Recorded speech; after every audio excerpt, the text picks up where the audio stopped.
दुलाराय बर' फरायसा आफाद बिश्वनाथ जिल्ला आरो इस्ट गहपुर लोगोसे बिश्वनाथ जिल्लानि गासै दखराफोर जोंनि गोबां बे जायगानि ओनसोलनि रायजो राजा बेनिफ्राय बेयाव जोंहा हाई स्कुलनि फरायसा फरायसुलि बिथांमोना बाहागो लाफैदों। दिनैनि बे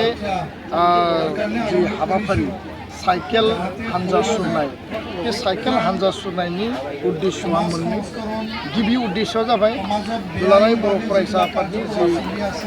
मिशन क्वालिटी एडुकेशन जि मुभमेन्ट गुन गोनां सोलोंथाइनि जि मोनसे जावरिखांनाय जि मोनसे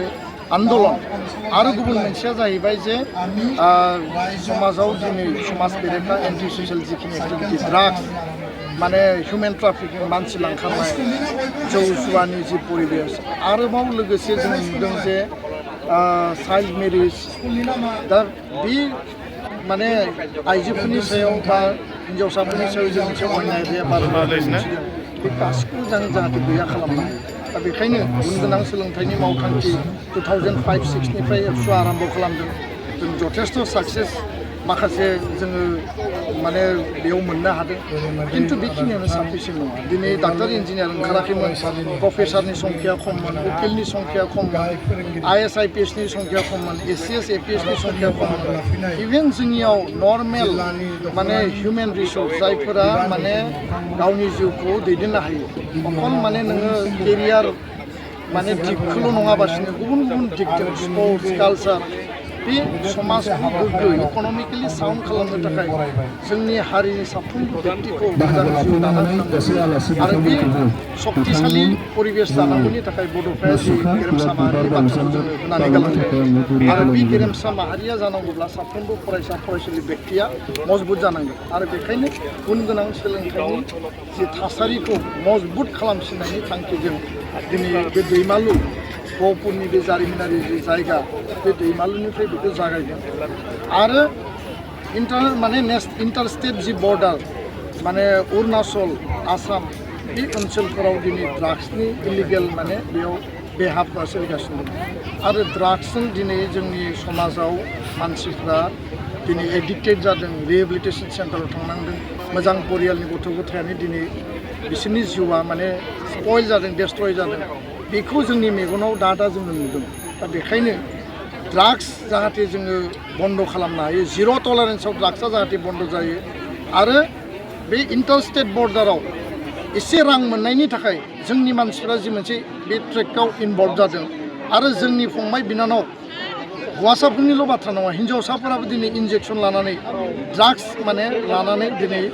बिसोरो गावनि जिउआव आस'खान्दा जानांदों। दा बेखायनो चाइल्ड माने दिनै जों बिश्वनाथ जिल्ला दुलाराय बर' फरायसा आफाद आरो सानजा गहपुर दखरा एबसुनि बानजायनायाव जोङो मोनसे जि बड'फा गोजोनथियारि सोलायनाय आरो जोंहा जि सोलोंथायारि मोनसे जांख्रिथाय खांनाय बे मोनसे हाबाफारि आरो जों बेखौनो साइकेल सालायनायनि गेजेरजों जोङो दिनै गामि गामि जे गुन गोनां सोलोंथाइनि सायाव गोसो होनांगौनि थाखाय आरो बेजों लोगोसे जिहेतु जोंनि समाजनि गेजेराव जे जौ लोंनाय माने ड्राग्स जानाय आरो भां सोबनाय बियो लासै लासै उन्दैफोर गथ' मानसिफोरनावबो बांलांनो हमबाय, समाजा एसे गाज्रिनिफ्राय गाज्रि थासारियाव थांबाय आरो बेजों लोगोसे जोंनि जि बड'फारि गोजोनथियारि सोलायनाय जिहेतु जोंनाव माने गुबुन माने मानसिया थाखानाय हिन्जाव गोनाङानो गुबुन हिन्जावखौ लाना खारनाय बे बिराद समाजाव बारा जाबाय। दा फारसेथिं बे जोंनि बेफोरखौ जोङो सांग्रां खालामनो थाखाय दिनै जोङो फार्स्ट बिश्वनाथ जिल्ला एबसुआ नैबे दैमालु जोहोलाव बे गेलेग्रा फोथारनिफ्राय जोङो 10 किल'मिटार जोङो साइकेल हानजा सालायगोन आरो बिदिनो जोङो सम आरो सुजुगखौ नायनानै जिहेतु जिल्लानि सिङाव 6था दखरा दङ जोङो सालायनायनि थाखाय थि खालामदों। फैगौ जों 16 तारिखआव सोनाब गहपुर दखरा एबसुनिफ्राय जों रावबो सालायगोन आरो बेबायदिनो जों टाइमखौ गोरोबनानै जोङो दखरानि मोनफ्रोमबो जायगायाव रायजो राजानि गेजेराव जों साइकेल सालायनानै बे समाजनि गेजेराव सांग्रां लाबोनाय बे हाबाफारिखौ जोङो नोजोर होनानै जोङो दिनैनिफ्राय बेखौ जागायनाय जादों। थारैनो बे समाव मोनसे सोंथि गोसोआव फैदों फुजा मेलायावहाय जोंहा इलिगेलै खेल होनाय आरो लोगोसे फेग्रा मुवा लानायफोरखौ नुनो मोनो बेफोरखौ थारैनो होबथानो हागोन ना हाया? बेथ' जोंनि समाजाव बियो बांनायनिफ्राय बांदोंसो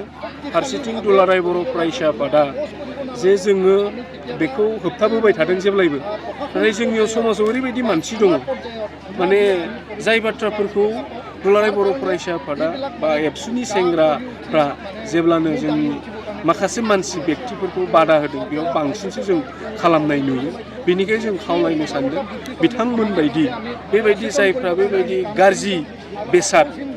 जों सोमोन्दो थायो बैफोर सुबुंफ्राबो जिहेतु गावसिनि गथ' गथायाबो दङ मोनसे समाव गावसिनि गथ' गथायाबो जुदि बे लामायाव जुदि थाङोबा बेबायदि माने ड्राग्स एडिक्टेड जायोबा बा बेबायदि गाज्रि मानसि जायोबा बिथांमोना माबायदि जागोन बेनिखायनो आं खावलायनो सानो दुलाराय बर' फरायसा आफाद आरो बिश्वनाथ जिल्लानि जानानै जेन बैबायदि व्यक्ति बिथांमोना जेन समाजनि बाथ्रा आरो इयुन फिउचारखौ गोग्गो समाज दानायनि बाथ्राफोरखौ बुजिनानै जेन जों खावलायनो लुबैयो